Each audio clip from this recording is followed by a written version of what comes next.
So starting లో వచ్చినప్పుడు అదే నా పేరు మీనాక్షి చేసేటప్పుడు నాకు ఇంత ముక్క కూడా నాకు తెలుగు రాదు. సో ఇప్పుడు తెలుగు బాగా మంచిగా మాట్లాడుతుంది. అదే ఇన్ని ఇయర్స్ అయింది కదా.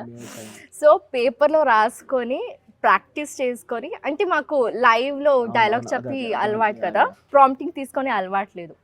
సో కొన్ని రోజులు అలానే రాసుకొని రాసుకొని రాసుకొని ప్రాక్టీస్ చేసి 12 సీన్స్ జరుగుతుంటాయి, 10 సీన్స్ జరుగుతుంటాయి, ఎవ్రీథింగ్ రాసుకునే వాళ్ళం. రాసుకొని నాకు బాలు అని ఒకరు నా కోసమే ఒక అసిస్టెంట్ డైరెక్టర్ని పెట్టేశారన్నమాట. సో వాళ్ళు పాపం కూర్చొని నేను ఎన్నిసార్లు అడిగినా మళ్ళీ మళ్ళీ మళ్ళీ మళ్ళీ చెప్పి చెప్పి చెప్పి నాకు నేర్పించేవాళ్ళు. సో నేను వాళ్ళకి కూడా థ్యాంక్స్ చెప్పాలి. సో తర్వాత కొంచెం అలానే ప్రాంప్టింగ్ అలవాటు పడ్డాను. అప్పుడైతే డైలాగ్స్ ఫుల్ పట పట పట పట పట మాట్లాడేది, నార్మల్ స్లోగా మాట్లాడేది కూడా కాదు, ఫుల్ అల్లరి క్యారెక్టర్ అది. సో అదొక మంచి ఎక్స్పీరియన్స్ అని చెప్పొచ్చు.